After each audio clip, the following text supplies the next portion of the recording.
One Carabao Cup, two FA Cups, and a Premier League title as well. Four major honours in total for the Gunners, and in the 3 seasons we spent in North London, we completely transformed the side from a club with an identity which we weren't really sure what they were trying to build when we first arrived in North London, to an incredible team with so much depth, so many great young English talents, and of course former academy stars returning to the Emirates Stadium and developing them into world beaters. This Arsenal team is absolutely incredible, and when you think we did it all in 3 seasons, well, what a fantastic amount of progress made in such a short space of time. But after 3 years in North London, after some fantastic moments and silverware as well, I felt it was time to move on to a new challenge. And after we knocked them out in the quarterfinals of the Champions League, and after struggles in the domestic competitions in Spain, Barcelona were looking for a new manager, and they said to me, "Hola, amigo." What's going on, guys, and welcome back to another episode of the Realistic CM. It's episode number 83. Yes, we are back with a brand new season. Season 7 begins today, and we are indeed going to a new club for the second time in the say. We've gone from Burnley to Arsenal and now to Barcelona, and the Catalan Giants have really struggled over the past few years. Champions League, massive, humiliating exit to, well, our former team, Arsenal. We dumped them out in the quarterfinals and put, I think it was 7 goals past them over the 2 legs. In the Copa del Rey, knocked out in the quarterfinals by Levante, and in La Liga, a 3rd place finish as Real Madrid won a domestic treble. It's safe to say Barcelona right now are not where they once were. So Barcelona were looking for a new manager in the summer. I said I wanted to move on. I said I wanted a new challenge. And I said as well I wouldn't mind going abroad. And I just thought, you know what? With Messi leaving to Paris Saint-Germain just so recently, and Barcelona with all the problems they've got financially with the debt they've accrued, I just really like the idea of going to the Nou Camp and, again, going abroad and going to a team like this where, as you see the squad here and I run you through it, it's a fantastic team, but like when we joined Arsenal, it's got a similar feel. I'm not entirely sure what their club identity is. They've lost loads of their great products from the La Masia academy that have gone to pastures new. And I think with Barcelona, what they're going to want me to do is like what we do with Arsenal and Burnley as well. Assemble a Spanish core and bring back some of those incredible youth prospects like we did at the Emirates Stadium with the likes of Saka, Smith Rowe, De Silva and so on. So yeah, as we begin our 7th season of the save and our first one abroad with Barcelona, I literally cannot wait for this.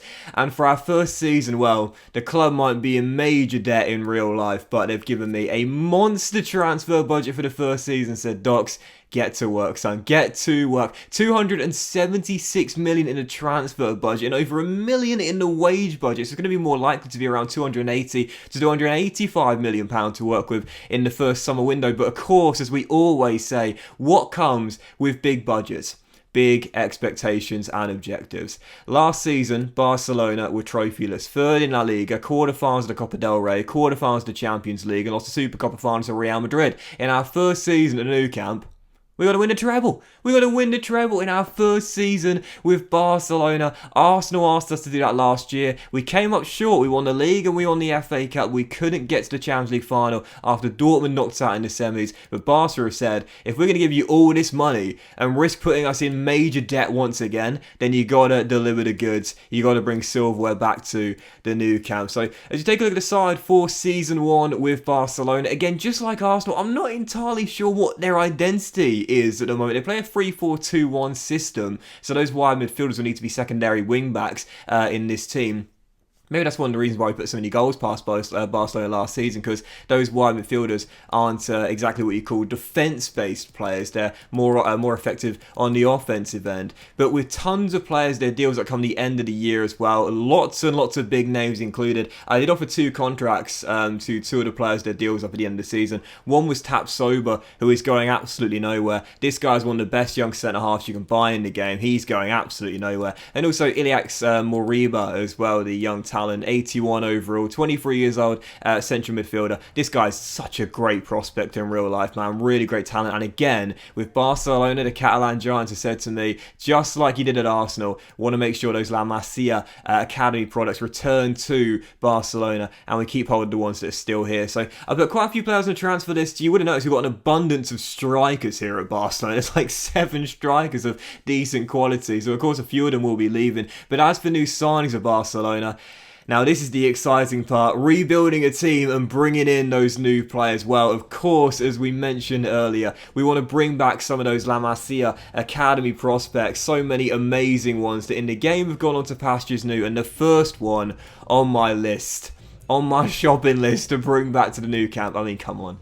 I think we all knew who it was going to be. Ansu Fati, who has left Barcelona in the game and gone to Manchester City to work under Pep Guardiola. Quite like that. But I said to Pep, hey, listen, we've got Raheem Sterling here. Why don't you take him back and we'll take Fati back to us? But Pep said no, he didn't want Sterling. Now that he's 31 years old and he's left the club. And I was like, come on, bro, seriously? So in the end, after a lot of back and forth with Guardiola, he did not want to see Fati leave the Etihad and return it to Catalonia. We agreed a £170 million deal with Manchester City. Absolutely monster bid. That is, I think, 55 million over market valuation, which is just an insane transfer to put in when you think about the rise of inflation. This is the 7th year of the save. Fati is a homegrown Barcelona player. Well, if we've got to pay the big bucks to bring him back, so be it. £250,000 a week. That is his salary here at Barcelona. Ansu Fati becomes the first signing with us here at Barcelona. And of course,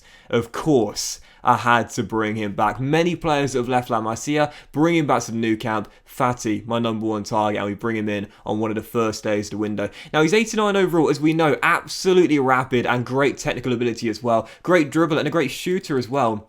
The real question is with the high medium work rates, do we convert him to striker? And I was certainly thinking about, 89 finishing, 78 attack position, 79 shot power. Okay, that could be an improvement, but the pace this guy's got is ridiculous. 96 sprint speed and 98 acceleration. I like to play balls in behind the back line, so once this guy gets going, forget about it. He's through one-on-one and he'll finish most of the chances. So I was thinking, do we play him as a striker, convert him there, or possibly have him as an inside forward on the left? You'd think he'd be best suited to that role, so that's what I'll do. I'm not sure if Oyarzabal or Dembele will come off the bench. I'm not entirely sure. I do want to keep with this system, even though I normally prefer a 4 at the back system. I do want to stay with a 3-4-2-1. I often try and adjust to what the team has when I move to a new team and try and adapt to that myself. But Fati's in, first signing, 170 million. We had such a monster budget and most of it's gone on one player, but we still had a lot of money remaining after the signing of Fati. And like I said, we want to bring back those La Masia academy prospects that have gone on to pastures new,